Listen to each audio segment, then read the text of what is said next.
ზოგიერთი ისტორიული საიდუმლო იმდენად დაუჯერებელია, რომ ძნელია დაიჯერო, ისინი ოდესმე მართლაც მოხდა. ზოგ შემთხვევაში საიდუმლო საბოლოოდ იხსნება წლების ან თუნდაც საუკუნეების შემდეგ. მაგრამ ზოგიერთი ესეთი გამოძიება კვლავ გრძელდება და მოვლენების ნამდვილი ვერსია არასოდეს ხდება ცნობილი. ნომერი 10. ის თუ რა დაემართა 23 წლის პოლიციის კონსტაბლ ფრედ ატკინს უკვე საუკუნეზე მეტია, გამოძიებლებისთვის თავსატეხად რჩება. საინტერესოა, რომ იმ დილის მოვლენების ძალიან ზუსტი აღწერა გვაქვს, მაგრამ მისი სიკვდილისთვის პასუხისმგებელი დამნაშავე დღემდე უცნობია. და რადგანაც ამდენი დრო გავიდა, ძალიან ნაკლებად სავარაუდოა, რომ ეს საქმე ოდესმე გაიხსნას. იყო 1891 წლის 23 სექტემბრის ადრეული დილის საათები.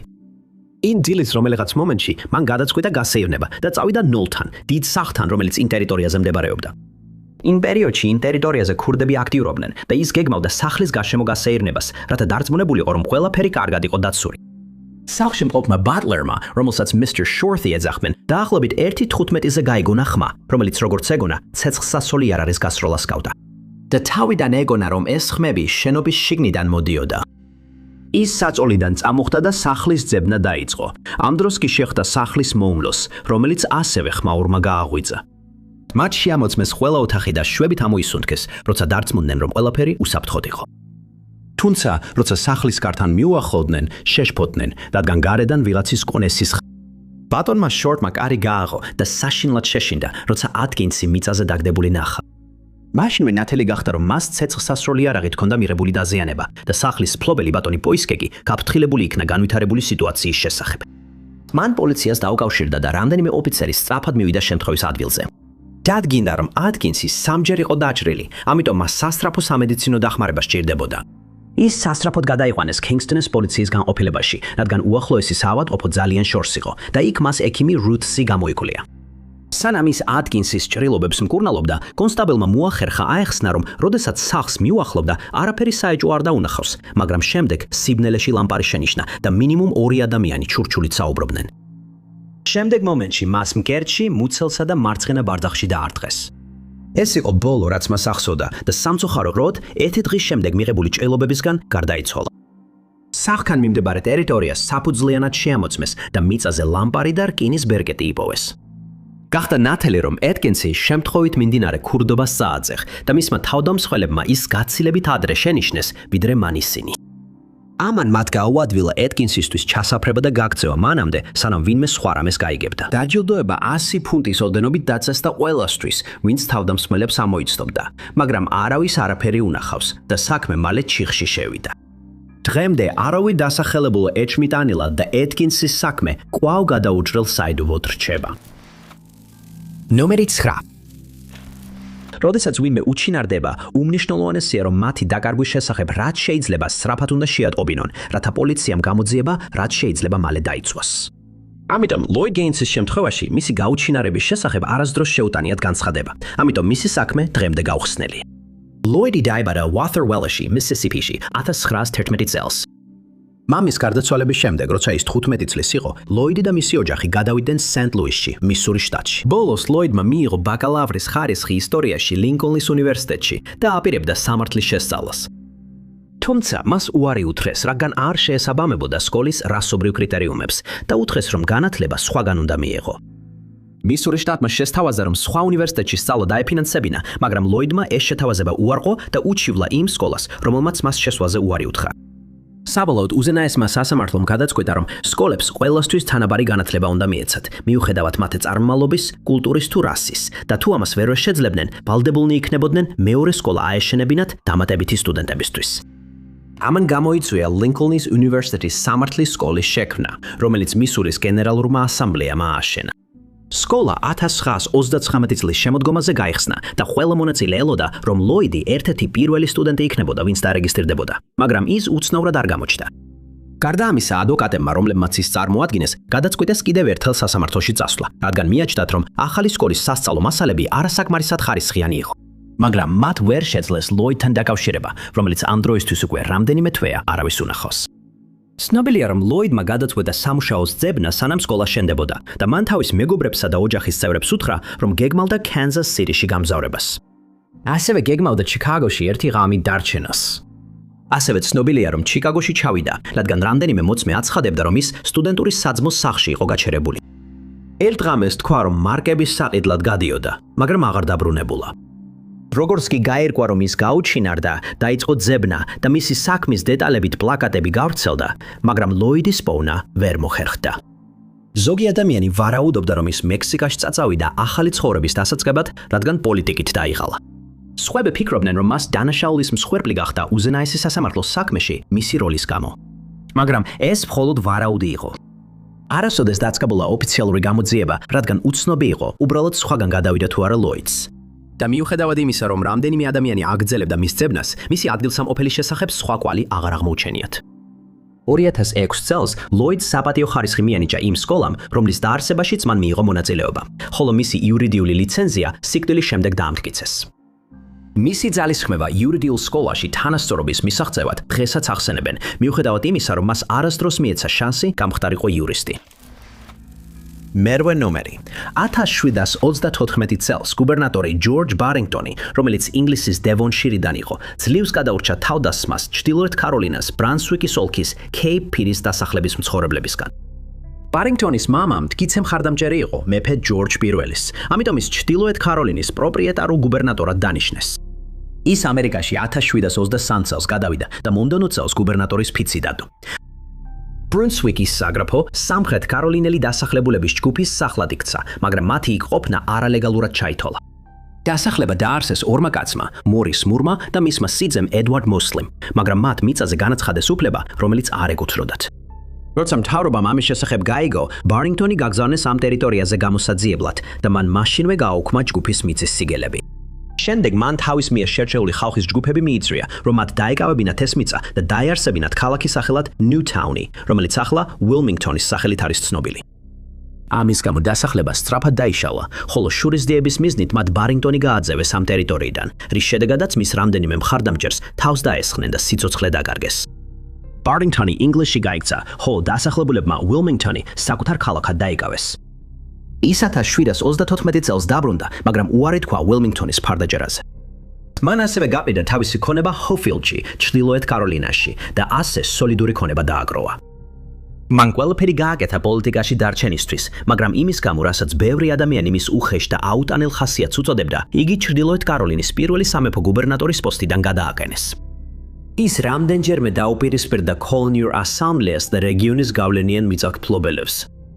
ის არაერთხელ ფიზიკურად ძალადობდა ადამიანებზე, ცხენებს იპარავდა, სიცოცხლის მოსპობით ემუქრებოდა ხალხს და უფრო ტვირთად მიიჩნეოდა, ვიდრე სარგებლად. ინგლისშიც კი შეიტანეს ბურინგტონის წინააღმდეგ საჩივრები, ხოლო ვაჭრობის საბჭოს უფროსმა უილიამ სმითმა აცნობა, რომ ის არასტაბილური და ნებისმიერი სახის ლიდერობისთვის უვარგისი იყო. შედეგად მას სხვა გზა აღარ დარჩა და ლონდონში გადასვლა მოუწია, სადაც სურდა პენსიაზე გასულიყო და მშვიდად ეცხოვრა. მაგრამ ასე არ მოხდა. 1759 წლის 22 თებერვალს ბურინგტონმა გადაწყვეტა სეირნობა სენტ ჯეიმსის პარკში, რომელიც იმ დროისთვის ყაჩაღებითა და სხვა დანაშაულებით იყო ცნობილი. მიჩნეულია, რომ ყაჩაღების ჯგუფმა იგი შეამჩნია და იფიქრეს, რომ ადვილი სამიზნე იქნებოდა. ბურინგტონი, რომელიც ამ დროისთვის უკვე 70-იან წლებში იყო, მამაცურად შეეწინააღმდეგა, მაგრამ თავდამსხმელების მოგერიება ვერ შეძლო. მეორე დილით იგი გარდაცვლილი იპოვეს არხში, პარკის Bird Cage Walk-ის ტერიტორიაზე და დადგინდა, რომ ან ჩავარდა, ან ჩააგდეს წყალში, რამაც მისი საბოლოო დაღუპვა გამოიწვია. რადგან ძალადობრივი ბრძოლის ნიშნები აღმოჩნდა, მისი საქმე მკვლელობად კლასიფიცირდა წარუმატებელი ძარცვის შედეგად. მაგრამ რადგან არავინ უნახავს დაპირისპირება, დამატებითი მტკიცებულებები ვერ მოიძებნა და ბურინგტონის თავდამსხმელები ვერასდროს დაადგინეს, რის გამოც მისი საქმე გაუხსნელი დარჩა. ნომერი 7. ჰანან მანსური დაიბადა 1930-იანი წლების შუა პერიოდში, ლიბანის შუფის მთებში. მისი ოჯახი კარგად იყო ცნობილი ამ რეგიონში და ჰანანი ბეირუთში ძალიან უზრუნველ გარემოში გაიზარდა. ის ძალიან ახლოს იყო თავის ძმასთან, ნაბისთან, რომელიც ლიბანურ საზოგადოებაში ძალიან ცნობილი გახდა. მაგრამ ერთლეს ნაბი ავიაკატასტროფაში დაიღუპა და მისი გარდაცვალება, რა თქმა უნდა, დიდ გავლენას მოახდენდა ჰანანზე. 20 წლის ასაკში ის დაქორწინდა ფარუკ მანსურზე, რომელიც პოლიციაში მუშაობდა და ასევე ქვეყნის მდიდარი ოჯახიდან იყო.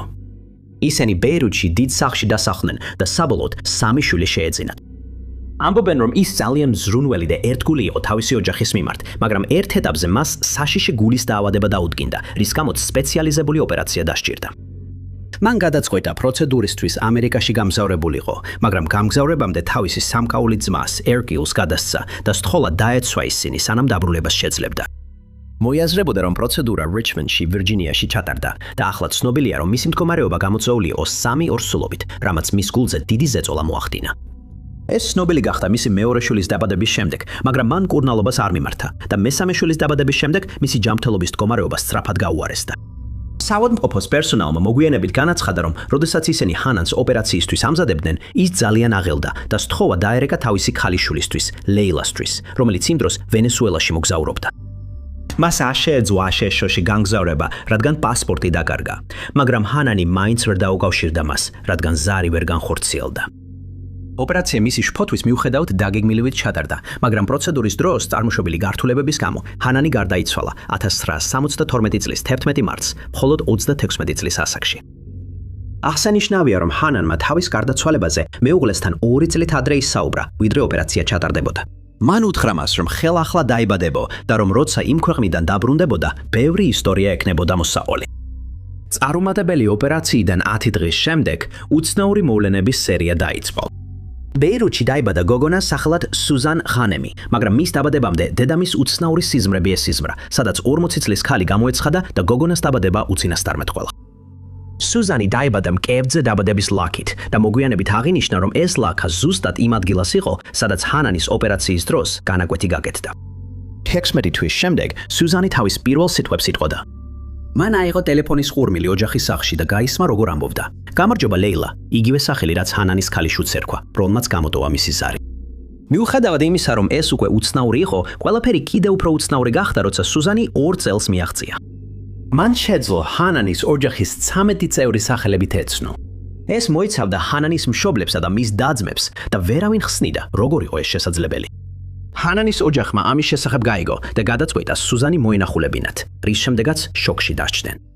მან ფარუქი იცნო, თავი მის გულზე დაადო, ზუსტად ისე როგორც ჰანანი აკეთებდა. და როცა ფარუქმა ხელახლა იქორწინა, სუზანი მას ვარაუდობენ, რომ ეს რეინკარნაციის აშკარა შემთხვევა იყო, თუმცა ბევრი ექსპერტი ამ მოვლენებმა გააოცა და მათთვის დამაჯერებელი ახსნა ვერ უპოვიათ. ნომერი 6 დიდი ხნის განმავლობაში ისტორიკოსები ფიქრობდნენ, რომ ვიკინგები მოგზაურობდნენ ჩრდილოეთ ამერიკასა და ნიუ-ფაუნდლენდსკენ, როცა ისინი იკვლევდნენ სამყაროს ჩვენი წელთაღრიცხვით დაახლოებით 1000 წელს. მაგრამ კენსინგტონის რუნის ქვის აღმოჩენამ შეიძლება სამუდამოდ შეცვალოს ისტორიის ეს ნაწილი. 1898 წელს შვედი მამაკაცი სახელად ოლაფ ოხმანი გადავიდა ამერიკაში და დასახლდა მინესოტაში. მან კენსინგტონის მახლობლად მიწის ნაკვეთი იყიდა და ერთ დღეს, როცა თავის შვილთან ერთად ნაკვეთში სეირნობდა, რაღაც უცნაური შენიშნა. ხის ფესვებში მან დიდი ქვიშაქვის ნაჭერი შენიშნა და გადაწყვიტა უფრო დეტალურად შეესწავლა. მან შეძლო ფილა მიწიდან გამოეთავისუფლებინა და თავიდან დიდ ყურადღებას არ მიაქცია. მაგრამ შემდეგ მისმა ვაჟმა შენიშნა, რომ მასზე უცნაური ნიშნები იყო გამოსახული, რომლებიც მათ აქამდე არასდროს ენახათ. მათ გადაწყვიტეს ქვა თავიანთ ფერმაში წაეღოთ, რაც ქვის სიმძიმის გამო მარტივი საქმე არ იყო. როცა აღმოჩენის ამბავი გავრცელდა, ქვა შეისწავლა ოჯ ბრედამ, მინესოტას უნივერსიტეტის პროფესორმა და მან დაადგინა, რომ უცნაური ნიშნები სკანდინავიური რუნები იყო. მაგრამ მან დაამატა, რომ სჯეროდა ქვა გაყალბებული იყო და ის ფერმაში დატოვეს, დამატებითი კვლევის გარეშე. ის ფერმის ტერიტორიაზე იდო 1907 წლამდე, როცა ხელმეორედ აღმოაჩინა ჰალმარ ჰოლანდმა, ნორვეგიელმა ისტორიკოსმა. ის დაინტერესდა მასზე ამოტვიფრული რუნებით და ომენს შესთავაზა, ქვა მისგან ეყიდა და ომენმა მისი ფული სიხარულით მიიღო. ჰოლანდმა რუნები მთელი 10 წლის განმავლობაში შეისწავლა და დაასკვნა, რომ ეს უბრალო ფალსიფიკატი არ იყო. ის ძალიან დიდი ხნის განმავლობაში იყო დატოვებული ფერმაზე. რაც შეეხება იმას, რაც ქვის ზედაპირზე იყო დაწერილი, სვენს ასპიორკმა, ლინგვისტმა, მინესოტას ალექსანდრიიდან შეძლო რუნების ლათინურად და შემდეგ ინგლისურად თარგმნა და ეს ძალიან საინტერესო საკითხავი აღმოჩნდა. ისინი მოვითხრობენ 30 ჩრდილოეთ ევროპელი მკვლევარის ისტორიას, რომლებიც ვინლანდიდან დასავლეთისკენ გაემსავნენ. ერთ დღეს რამდენიმე კაცმა გადაწყვიტა თევზაობა. როდესაც ისინი დაბრუნდნენ, შოკირებული აღმოჩნდნენ, რადგან აღმოაჩინეს, რომ მათი ჯგუფის 10 წევრს თავს დაესხნენ და ისინი აღარ იყვნენ ცოცხლები. გარდა ამისა, ის საუბრობდა მკვლევარებზე, რომლებიც სანაპიროზე დარჩნენ, რომლის მიღწევასაც 2 კვირა დასჭირდებოდა. მიუხედავად იმისა, რომ ეს ყველაფერი ძალიან საინტერესო იყო, მეცნიერები ყველაზე მეტად გააოცა თარიღმა, როდესაც რუნები ქვაზე დაიწერა. ის 1362 წლით თარიღდება, რაც კრისტოფერ კოლუმბის პირველი ატლანტიკური მოგზაურობიდან 130 წლით ადრეა.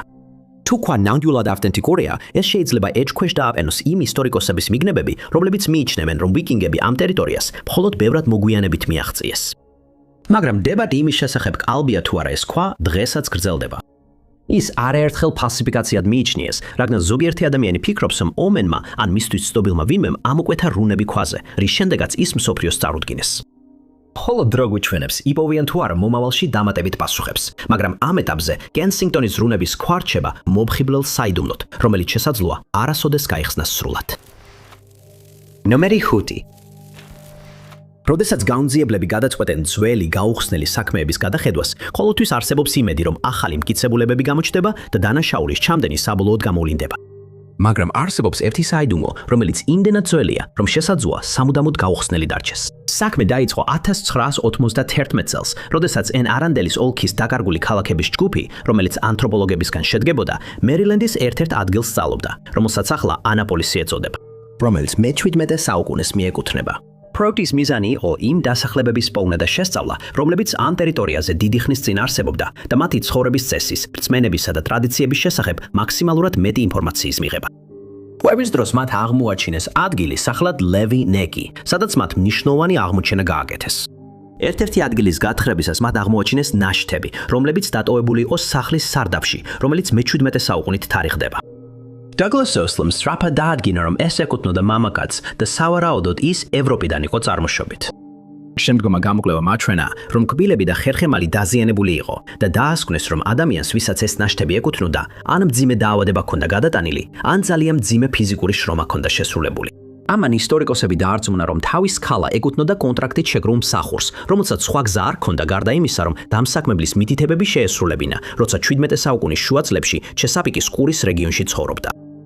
ცნობილია, რომ ამ პერიოდში ახალგაზრდები ამ რეგიონში მიდიოდნენ, რათა დაქირავების კონტრაქტებზე მოეწერათ ხელი. შემდეგ ისინი მუშაობდნენ, როგორც მიწათმოქმედები, ხელოსნები ან მძიმე მუშები და იშვიათად თუ ახერხებდნენ თავისუფლების დაბრუნებას. ჩვეულებრივ თითოეული ესეთი მუშა კონტრაქტით ვალდებული იყო მინიმუმ 4 წლის განმავლობაში ემუშავა დამსაქმებელთან, რის შემდეგაც მათი ვალი გაუქმდებოდა. მაგრამ ბევრ შემთხვევაში ისინი ყოველდღე ისე ამუშავებდნენ, რომ სრულად იღლებოდნენ და კონტრაქტის დასრულებამდე ბევრად ადრე იღუპებოდნენ.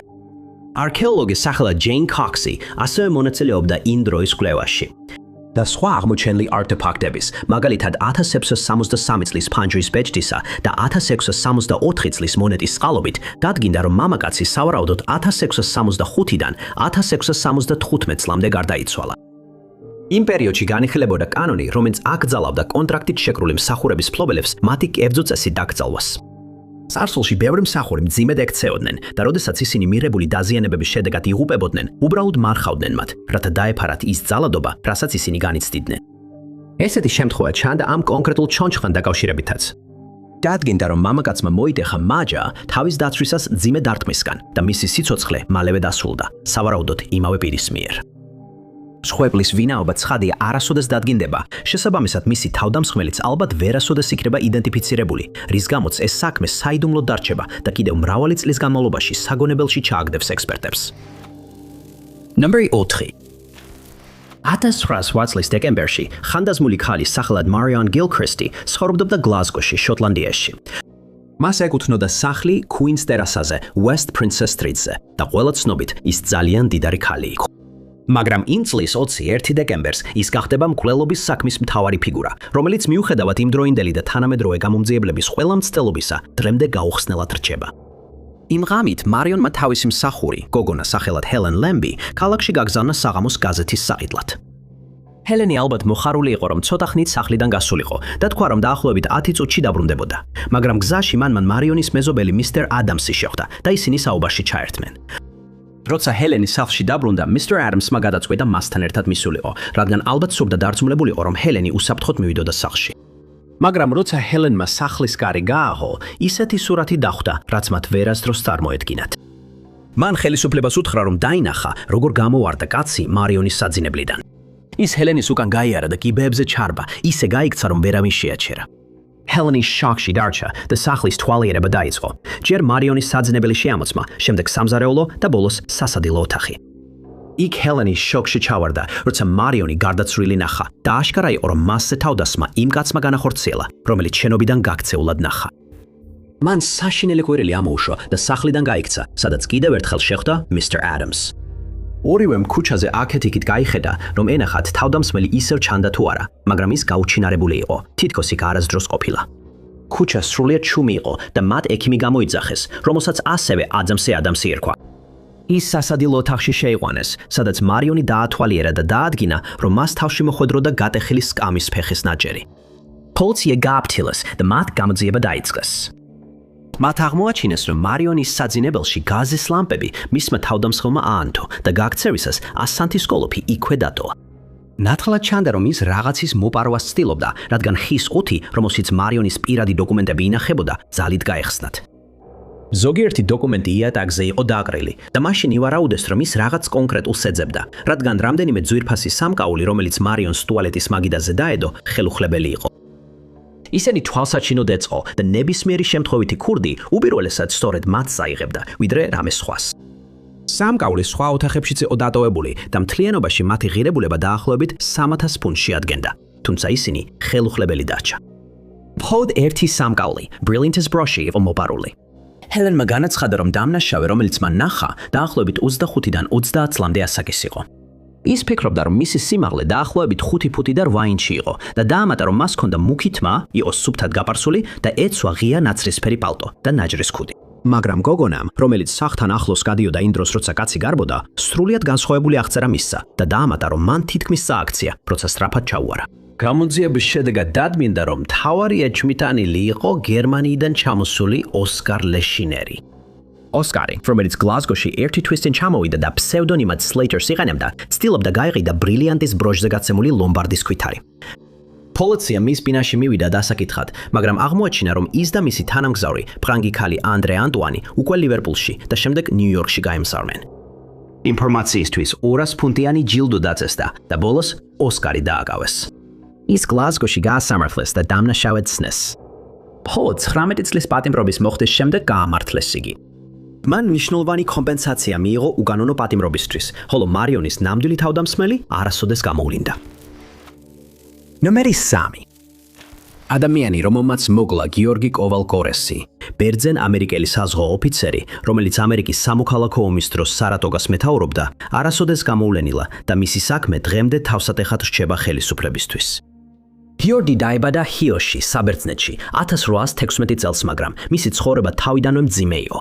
6 წლის ასაკში იგი თურქებმა გაიტაცეს საბერძნეთის დამოუკიდებლობის ომის დროს და მას შემდეგ, რაც მამამ გამოსასყიდი გადაიხადა, იგი ამერიკაში გაგზავნეს. იგი ცხოვრობდა ვერმონტში, კაპიტანი Alden Partridge-ისა და მისი ოჯახისთან ერთად და სწავლობდა სამხედრო აკადემიაში. სრულწლოვან ასაკში მან საზღვაო ფლოტს შეუერთდა და მხოლოდ 1867 წელს გადადგა პენსიაზე, ხანგრძლივი და გამორჩეული სამხედრო კარიერის შემდეგ. ის დასახლდა Litchfieldში, Connecticutში, თავის სოლთან ერთად, მაგრამ 5 წლის შემდეგ ნიუ-იორკში გამგზავრებას დაგეგმა. ცნობილია, რომ მან ეს მოგზაურობა დაახლოებით $8,000 დაიწყო და თან ჰქონდა ქოლგა, ასევე ჯოხი, რომელშიც დამალული იყო დანა. მან ვარდის რესტორანში ვახშმა, რის შემდეგაც აფთიაქში წავიდა 2 კონვერტი, სადაც ერლის ფურცლების საპირდლად. მან მაღაზია დატოვა საღამოს 10 საათსა და 35 წუთზე და დაინახეს, როგორ მიდიოდა ნავსადგურისკენ, მაგრამ იქ არასდროს მისულა. როდესაც ის კლინტონის ქუჩაზე მიდიოდა, ვიღაცამ ცეცხლსასროლი იარაღით დაესხა თავს და სიცოცხლე მოუსწრაფა. როდესაც გამომძიებლები შემთხვევის ადგილზე მივიდნენ, მის გვერდით ქოლგა და ჯოხი იპოვეს. და ქუჩის მეორე მხარეს მათ იპოვეს ცეცხლსასროლი იარაღი და დენთის რქა. ხოლო ჯორჯის ცარიელი ჩანთა, რომელშიც ფული ედო, ნავსადგურთან ახლოს მიწაზე ეკდო, სრულიად ცარიელი. პოლიცია მოგვიანებით გამოაცხადებდა, რომ დამნაშავემ მხოლოდ $8,000 კი არ წაიღო, არამედ სავარაუდოდ დაახლოებით $80,000 ღირებულების აქციებიც მოიპარა. ხელისუფლებამ ყველაფერი გააკეთა, რომ დამნაშავე ეპოვათ, მაგრამ რადგან მოწმეები, რომლებიც ეჭვმიტანილს ამოიცნობდნენ, არ არსებობდა, გამოძიება შეჩერდა. დანაშაულის ადგილს 2 რუკა დაუხაზეს, ასევე იმ დაწესებულებებს, რომლებიც ჯორჯმა იმ ღამით მოინახულა და სავარაუდო თავდასხმის კუთხესაც. მაგრამ ეს რუკები პოლიციისთვის დიდად გამოსადეგი არ აღმოჩნდა, რადგან თავდამსხმელის აღწერა არ ჰქონდათ. აფთიაქის მფლობელი იყო ბოლო ადამიანი, ვინც იგი ცოცხალი ნახა და მან მხოლოდ ის უთხრა პოლიციას, რომ ჯორჯმა კითხა ნავსადგურამდე მისასვლელი ყველაზე სწრაფი გზა, რის შემდეგაც თავისი გზით წავიდა. საქმე არასოდეს გახსნილა და უკიდურესად ნაკლებად სავარაუდოა, რომ ოდესმე გავიგოთ, ვინ დაასრულა ჯორჯის სიცოცხლე და თან წაიღო გვარიანი თანხა. ნომერი 2. ჟან თაუნსენდის საქმე კიდევ ერთია, რომელიც 10 წლეულებია გაუხსნელად დარჩა. ამიტომაც მას ხშირად განიხილავენ ისტორიკოსები ინგლისში. ჟანი დაიბადა სამხრეთ რუისლიფში, ინგლისში 1933 წელს. 21 წლის ასაკის შემდეგ მან დაიწყო მუშაობა ლონდონის West End-ის თეატრის კოსტიუმების განყოფილებაში. მას ძალიან კარგი რეპუტაცია ჰქონდა და ყველა ამბობდა, რომ ძალიან ჭკვიანი და მომხიბლელი იყო, ივლელი იყო. ის მალე დაუახლოვდა რამდენიმე ცნობილ თეატრისა და კინოს მსახიობს და რამდენიმე ადამიანი მოგვიანებით იტყოდა, რომ თითქმის არასდროს ენახათ, რომ ალკოჰოლს სვამდა. 1954 წლის 14 სექტემბერს ჟანი თავის რამდენიმე მეგობართან ერთად დროს ატარებდა პირამიდის კლუბში. ის ხშირად სტუმრობდა ამ კლუბს, რადგან მისი წევრი იყო და კლუბი ახლოს მდებარეობდა იმ თეატრთან, სადაც მუშაობდა. მისი მეგობრები მოგვიანებით პოლიციას ეტყვიან, რომ იმ ღამით დაახლოებით 11 საათზე ჟანმა გადაწყვიტა სახლში წასვლა, მაგრამ მეორე დილით ისინი შოკში ჩავარდნენ, როცა შეიტყვეს, რომ ჟანი ცოცხალი აღარ იყო. ბოლო დროს, როცა ის ნახეს, იყო მაშინ, როცა სამხრეთ რუისლიფის სადგურიდან გამოვიდა, შემდეგ კი თავისი სახლისკენ წავიდა. მეორე დილით კი ის გარდაცვლილი იპოვეს რუსლიფში, მიტოვებულ ტერიტორიაზე და მალევე დადგინდა, რომ თავდამსხმელმა მისი შავი და ოქროსფერი შარფი გამოიყენა მის დასახჭობად. ვარაუდობდნენ, რომ მისი სიცოცხლე სხვაგან დასრულდა, რადგან იმ ტერიტორიაზე მაღალი ბალახი იყო გათელილი. მისი ჩანთა, ფეხსაცმელები და წინდები ცოტა მოშორებით იპოვეს და მის სხეულზე ძალადობის კვალი არავინ ნიშნებოდა. თავდაპირველად ვარაუდობდნენ, რომ მისი სიცოცხლე ახლომდებარე სამხედრო ბაზიდან ვიმენ დაასრულა და ის უკვე დატოვებული ჰქონდა ტერიტორია. მაგრამ პოლიცია ამ თეორიას არ დაეთანხმა. მოწმე აღწერდა, რომ იმ ღამით დაახლოებით შუა ღამისას ქალის დახმარების ძახილი გაიგონა და შემდეგ ორი მამაკაცის კამათი მოესმა. საოცარია, მაგრამ ეს ორი მამაკაცი იპოვეს, თუმცა მათ განაცხადეს, რომ ჟანზე თავდასხმის შესახებ არაფერი იცოდნენ და დამატებითი ინფორმაცია არ ჰქონდათ. გამოძიების დროს პოლიციელები ჟანის გადაადგილებებს თავიდან გადახედეს. მათ გაიგეს, რომ ის სადგურიდან დაახლოებით 11:45 საათზე გამოვიდა და ვარაუდობდნენ, რომ შემდეგ ვეღაცამ წაიყვანა ან იძულებით ჩასვეს მანქანაში, რადგან პოლიცია დარწმუნებული იყო, რომ ის თავდამსხმელს არ იცნობდა. რადგან გამოძიებაში პროგრესი აღარ იყო, კინოთეატრებში აჩვენებდნენ შეტყობინებებს, სადაც ყველას, ვინც თავდასხმის ადგილთან ახლოს იყო, სთხოვდნენ დაკავშირებოდნენ სამართალდამცავებს. მალე ტანსაცმლის გამსმენმა, როგორც მაშინ ეძახდნენ პოლიციას აცნობა, რომ ამერიკელმა მამაკაცმა, რომელსაც სახეზე ნაკაცრები ჰქონდა, მიიტანა დახეული ტანსაცმელი, რომელიც ბიოლოგიური მასალის ლაქები ჰქონდა. შემდგომში გაირკვა, რომ ამ ტერიტორიაზე რამდენიმე ქალს დაესხნენ თავს და ერთ-ერთი მათგანი გაგუდვის შედეგად კინაღამ სიცოცხლე დაკარგა. ამის შემდეგ ქალებს ურჩევდნენ ღამით ჯგუფებად ევლოთ და მზის ჩასვლის შემდეგ გარეთ არ გასულიყვნენ. ჟანის თავდამსხმელი ვერასდროს დაადგინეს, ხოლო კიდევ ერთი ქალი, დაიანა სატი, 2 წლის შემდეგ ანალოგიურად მოკლეს. ბევრი ადამიანი ფიქრობს, რომ იმ პერიოდში ამ ტერიტორიაზე სერიული მკვლელი მოქმედებდა, მაგრამ რადგანაც არავინ დაუკავებიათ, ეს მხოლოდ თეორიად რჩება. Number 8. Trentwis მანქანიდან თავდასხმის იდეა თანამედროვე კონცეფციად ჩანს, მაგრამ როგორც ჩანს, 51 წლის ქალი სახელად მერი განის შესაძლოა ასეთი თავდასხმის მსხვერპლი გახდა 1913 წელს. თუმცა ზოგი ისტორიკოსი ფიქრობს, რომ მისი სიცოცხლე შემთხვევით დასრულდა. მერი შოტლანდიის ჩრდილოეთ ეირშირიდან იყო და ის გახდა ქვეყნის ერთ-ერთი პირველი ტელეფონის ოპერატორი. 1913 წელს მერი გადავიდა დასთან, ჯესიასთან და მის მეუღლესთან ალექსანდერთან ერთად ფორთუნ ფორტინკროსის მახლობლად, სადაც ყველანი აპირებდნენ პენსიაზე გასვლის შემდეგ ცხოვრების სრულად დათბობასას. იმ წლის 18 ოქტომბერს ამ რეგიონში ქარიშხალი ამოვარდა და მერი, ჯესი და ალექსანდერი გადაწყვიტეს დრო გაეტარებინათ თავიანთი სახლის მისაღებ ოთახში. ორი ქალი გსოვდა, ხოლო ალექსანდერი მათ ხმამაღლა უკითხავდა: ჯეიკობსის ციგნს სანდვიჩ პორტში. ოთახის ფარდები ღია იყო დატოვებული და ალექსანდერი თავის სავარძელს შეიჯდა, რომელიც ფანჯრებს ზურგით იყო მიბრუნებული. ეს იყო მყუდრო და მშვიდი საღამო, გარდა ქარიშხლისა, მაგრამ დაახლოებით 8 საათსა და 30 წუთზე ეს შეიცვალა. უეცრად ვილაცამ სახლის ფანჯრიდან 6 ჯერ გაისროლა და მოგვიანებით დადგინდა, რომ თავდამსხმელმა მძიმე ხელის ცეცხლსასროლი იარაღი გამოიყენა. ჯესი ორჯერ მოხვდა ზურგში და მაშინვე დაეცა. ერთმა ტყვიამ იმ წიგნს დაარტყა, რომელსაც ალექსანდრე კითხულობდა, შემდეგ კი მის საჩვენებელ თითში მოხვდა. ორი ტყვია კიდევ მის კამს მოხვდა, ხოლო ორი სხვა სახლს გარედან დაარტყა. სამწუხაროდ, მერის ბერი ბევრად უარესი აღმოჩნდა. მიუხედავად იმისა, რომ ჯესის ზურგზე და ერთ თიკმელზე სერიოზული დაზიანებები ჰქონდა, ის მკურნალობას გილმორგნოკის საავადმყოფოში მიიღებდა და სრულად გამოჯამთელდებოდა. რაც შეეხება მერის, მას 3 ჯერ დაარტყეს, ერთხელ გულში და ის მაშინვე გარდაიცვალა.